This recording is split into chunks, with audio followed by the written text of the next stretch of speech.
The United States and the European Union are at odds over the threat posed by Russia. While some EU countries fear a direct attack on their territories, the U.S. administration calls the idea unfounded. NTD's international correspondent David Vives reports from Paris.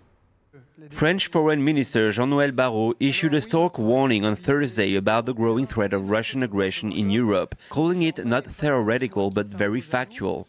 This comes 3 days after U.S. envoy Steve Witkoff deemed fears of Russia seeking to occupy more of Ukraine or push into Europe as academic and unfounded.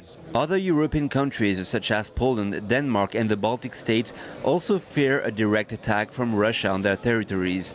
Danish Defense Intelligence Service said in February that Russia might launch a large-scale war within 5 years. According to Benoît Paré, a former Ukraine surveyor for the Organization for Security and Cooperation in Europe, Russia does not have the means to be a threat to Europe.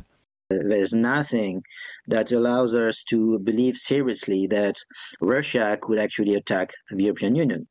I mean, Russia is already having a hard time just conquering 4 regions in Ukraine, 4 regions that were annexed to its territory by a referendum back in September 2022. Since then, there has been ongoing fights in those regions for very little result in terms of Russia conquering territory. Paris says it would take years for Russia just to conquer additional territories in Ukraine. But European leaders remain unconvinced, he says. The idea that Russia could invade the whole of Europe and have its tank reaching Paris sounds ludicrous. It doesn't seem to have any effect on the perception of the European leaders. It looks like no matter what happens, they are following this idea that Russia is a threat and we have to prepare for a major war with Russia. This is what they say. French President Emmanuel Macron announced at a defense summit on Wednesday that France will provide over $2 billion in additional military aid to Ukraine.